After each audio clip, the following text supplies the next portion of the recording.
Today we're going to take a look at this 2020 Chrysler Pacifica Hybrid that I've got in my garage right now. The reason it's in my garage is that I've actually got it plugged in so that I can show you what it's like to plug it in and unplug it and what the plug looks like and everything. So here we go. So it's plugged in just on my regular wall outlet. This is a 120 volt home style power outlet. You can also charge it on a 240 volt outlet. That's going to be like the outlet that you run your dryer off of, for example, and that's going to charge it a lot faster.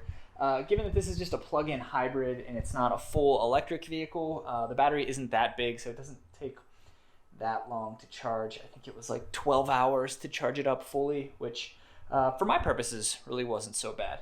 So here's the plug.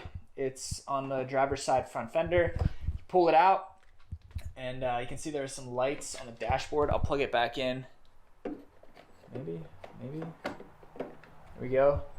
And when you plug it in, you can see those lights light up on the dashboard to tell you the current state of charge. So if it was low, that would show like, if it was at 50%, that would show like 2 or 3 bars. And when it's fully charged, it shows 5. When it's really low, it shows just 1. I think you get the picture. So let's unplug this thing and pull it out and take a closer look at it. So given that the battery's charged, it'll run under full electric power. The EPA states that it will run on electricity alone for up to 33 miles. So in my experience, when the battery's been fully charged, parking sensors are very aggressive. But in my experience, when the battery's been fully charged, the gas engine will still come on under heavy acceleration. So it kind of behaves like a full EV, but not really. So right now we're backing up under electric power alone. So here it is. I don't think it's a bad looking vehicle. It does receive some styling changes for the 2021 model year, but this is just a 2020. So this is the version that's been out for a few years now. It doesn't quite look like a sport utility vehicle. It owns the van aesthetic pretty confidently, I'll say. I like the greenhouse. I like the kink just at the back of the D pillar there. Yeah, here's a look from the back. I like that visually the taillights kind of connect through this black trim piece here. There's your Pacifica badge, and then there's your hybrid badge.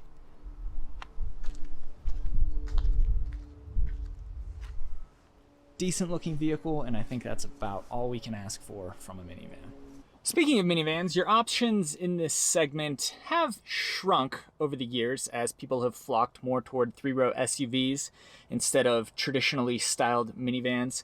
But today you've got the Pacifica, you've got the Toyota Sienna, which will be all new for 2021. You've got the Honda Odyssey, which is a segment leader. It's been out in its current form for a couple of years now, so expect a new generation to debut pretty soon here, but even then the current model is pretty good.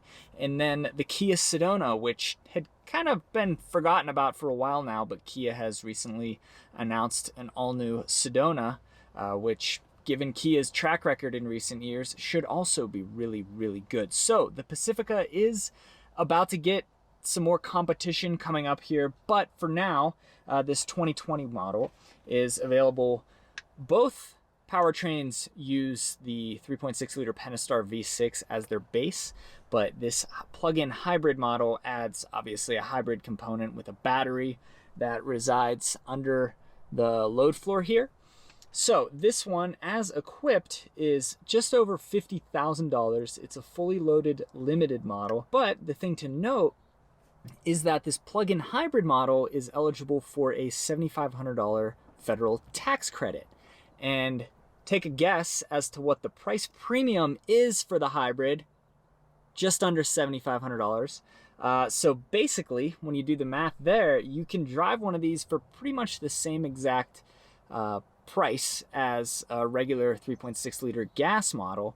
And according to the EPA, Pacifica Hybrid, even when the battery is depleted, will return 32 miles per gallon combined, whereas the non-hybrid returns 22 mpg combined. So that's pretty impressive. I saw a metric that if you drive 15,000 miles in a year, you'll save about $800 on fuel if you opt for the hybrid model.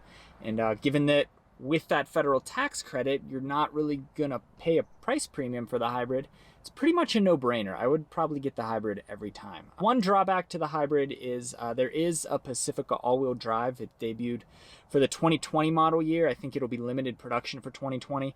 The hybrid is not available as an all-wheel drive model. So that's one compromise you have to make. Another compromise is that Chrysler's really clever stow and go seating for the second row is, again, not available on the hybrid model because the battery sits under the second row. So you lose that extra storage space there, / the ability to quickly stash the second row seats out of the way in the load floor.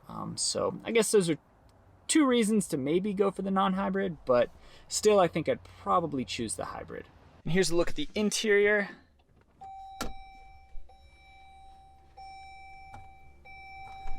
The nice thing about hybrid electric vehicles is that you can turn them on without having to turn on the combustion engine. So I can sit here and idle and I'm not putting off fumes. As I mentioned, this is a fully loaded limited model. It comes with brown leather seats. The hybrid comes exclusively with second row captain's chairs. You can see I've got the third row partially extended back there. We'll get back there in a minute. But for now, let's focus on the front. You've got Chrysler's 8.4-inch Uconnect infotainment system up here. It's really nice, high resolution, simple, intuitive menus. I like this infotainment system a lot. Like in many Fiat Chrysler products of today, you've got this rotary style shift knob. So kind of confusing. This is the volume knob. This is the knob that turns the car between drive and neutral and reverse. A little close for comfort there. I like to think that they've engineered this so that it won't actually jam the car from drive into reverse when you're cruising down the highway. But I'm afraid to find out. So yeah, a little confusing right there. Other than that though, these knobs feel nice. They're wrapped in rubber, so it's a gloss plastic finish with rubber on the sides here. Pretty nice. One thing I don't like is this steering wheel. It's this nice brown and black two-tone leather, and that's not what bothers me. What bothers me is what's in between the leather, and that's this ring that runs around the steering wheel. It's plastic, but it's finished in like this aluminum metallic finish. And it looks really good, but when the car has been sitting in the sun for any amount of time on a hot day, this ring will heat up to the point that you can't grip the steering wheel without burning your hand. It is absolutely insane to me that this would pass through and be put into a production vehicle. It is genuinely difficult to grab the steering wheel when this car has been sitting in the sun because of this plastic ring. It's mind-boggling that this was allowed on a final product. Really, really weird. When I'm driving and this thing has been in the sun, I have to pretty much drive with my hand like this because putting your palm on this is uncomfortable, to say the least. Beyond that though, everything in here is pretty nice. Kind of a soft touch here. It's kind of rough, but it is soft touch. Across the dash, you've got more of the same. It doesn't feel like the best quality. It's kind of dry feeling. I'd like for it to feel a little bit more rubberized, but whatever. That runs all the way across the dashboard, comes down here. Nice screen in the gauge cluster. You control that via these buttons here. You can look at a lot of information, some of which is probably irrelevant to most people, but some of it's helpful. There's some hybrid stuff, so you can see as soon as you unplug the vehicle and turn it on, that battery level drops from 100 to 99%. And as we sit right now, the car is telling us that we've got 31 miles of all electric range and 339 miles of gas range for a total of 370 miles. You can see that I have used some fuel. The needle has moved just a little bit there, but altogether this car is pretty cool because you can run on short trips and use very, very little gas. Center console is about what you'd expect for a minivan. So there's a lid right here, cup holders, and then a lot of space here to put items like a purse or a backpack or drinks and other things. Some outlets down there. The car still has a CD player, which is crazy. No wireless charging pad in this thing. I was hoping that this shelf here was one at first, but it turns out it's just a storage shelf. Electronic parking brake, like in pretty much every vehicle today. Up top, you've got not one, but two really nice sunroofs. The front sunroof is panoramic, so we can open the shade via this button right here. Gotta press it again to get it to open all the way. Boy, it would be even nicer if the glass was clean. But as you can see, really big sunroof, and then combined with the one over the third row, you can let a lot of light into this cabin, which really serves to brighten things up. When you open the sunroof itself, it slides back underneath the stationary glass. So decent sized opening there, and then you can also tilt it, but I think you get the picture. I'll go ahead and close the shade so that we have better lighting in here.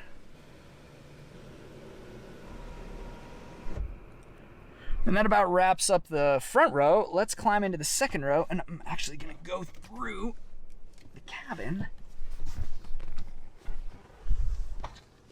Sliding doors, like in every minivan.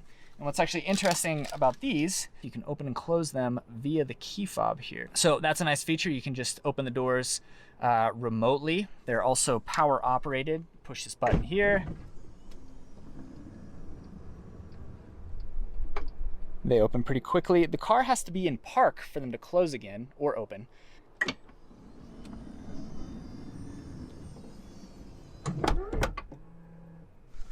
Lots of family-friendly features back here. Got sunshades.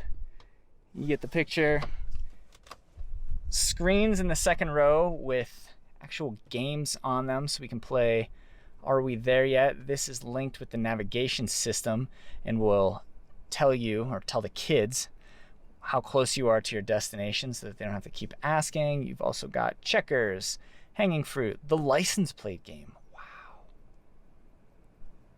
Wow. This looks like fun. Moving on, you've got hooks, lights, air vents back here, an HDMI in port for both of the TV screens back here, headphones, a remote, plenty of things to keep the kids comfortable and content. Climb into the third row, and you can see it folds nicely into the rear load floor here. There's actually decent space back here. I could ride here comfortably. Yeah, I usually do this for the second row, but even in the third row, you can see I've got a full finger's length of space. USB ports back here, cup holders, more sunshades, even a sunshade for this little window back here.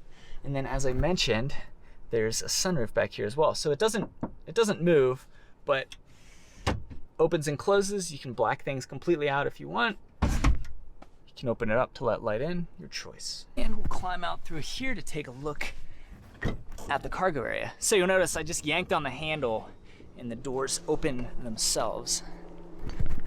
And to close the door, you just got this little button right here. Open the hatch. Power operated. So here are the third row seats. So to extend your third row, you just pull it up, flip it forward, pull the seat back up, pull your headrest up to put it down, put the headrest down, and then just yank on that. Wow. We'll do it here. Headrest goes down. Yank on the seats. Wow, even simpler than I would have expected. You can see there's a 3-point shoulder belt for the middle third row seat. It comes out of the ceiling here. And the rear hatch is power operated via this button right there.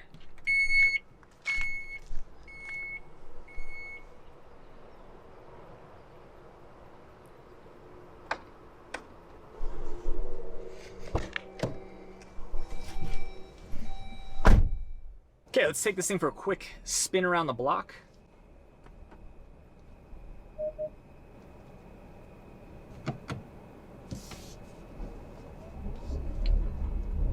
With the plug-in hybrid component, you get a lot of instant torque because at low speeds, the vehicle is relying primarily on the batteries. So you can actually squeal the tires on this thing, which I'll have an opportunity to demonstrate here. And there you go. Squealing tires in a minivan. And that's 50 miles per hour. So acceleration's good. The Pentastar V6 is a very competent engine. It's offered in pretty much every mid-size Chrysler product. You can get it in the Pacifica, you can get it in the Charger, the Challenger, the 300, the Wrangler, the Grand Cherokee, the Durango, the Ram 1500, probably a couple others. Yeah, it's a good engine. No real complaints there. The ride is super smooth. You barely feel anything. Like I said, I charged the battery, so we are currently at 98%. The gas engine, I'm pretty sure, has kicked on. There isn't a tachometer, so it's hard to tell when the gas engine is running without just like listening for it. But I know it does kick on under hard acceleration.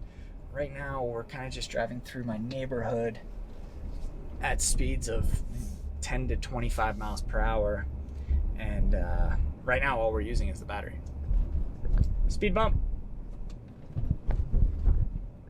Yeah, really smooth ride. Even NVH, noise, vibration, and harshness. You'll hear that used a lot throughout the auto industry. Even NVH is pretty good. No rattles, and there are a lot of moving parts inside the cabin of this vehicle, between the seats and all the seat belts and the DVD screens. I think I hear the DVD screen right here rattling around a little bit, but there, we can just fold it down and then we won't hear it anymore. So there you go, overall super comfortable driving experience from the Pacifica here. So there's your look at the Chrysler Pacifica Hybrid. Honestly, I kind of love this thing. Super versatile, seats fold and extend really easily. It's got room for 7. It uses hardly any fuel, especially on just short trips.